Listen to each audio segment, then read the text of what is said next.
काय बरळून द्या, आता त्याला काय उत्तर देत नाही. आता मी शॉट लावतो आता पाडापाडीची.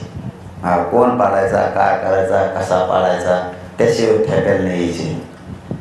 त्याच्यामुळं मी काय बसून आता काही उपयोग नाही त्याच्यात. ही सलाईन लावली, काय सलाईन लावलं काहीच होणार नाही. उलट जितकी सलाईन लागेल तितकी भूक लागायची. हो ना, हसत राहा खुशाल तुम्ही. जितकी सलाईन लावली तितकं पोटात तुटत आहे. लय बेकार आहे. नसल्याला भाजीचं वास येतो. नसल्या इकडं करायची कोणी वड्याची भाजी गेली का इतका वास आला मला मारण्याची भूक लागली इतकी. असं वाटलं मारले घुसाला वड्याच्या भाजीचा वास येऊ राहिला, भाज्या करू राहिली. इकडं लय मारण्याची भूक लागते. उपोषण करणारं सोपं नाही आहे. आणि त्यात इथंच आता बघा ते बघा केळं खाल्लेत माझ्यापुढे ती कसा दम काढायचा. आणि जे उठून चालला त्याला म्हणजे जेवढं टरफल टाक इतकं वर धरते.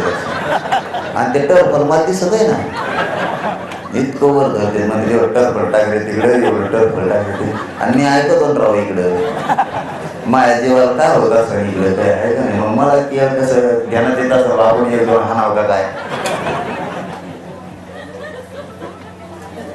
आणि परत टाका झालं ते म्हणतात ऑपरेशन सुरू आहे इथं इथं खाता असतात आणि खाता कोण तुम्ही, आणि ऑपरेशन सुरू आहे म्हणता तुम्ही.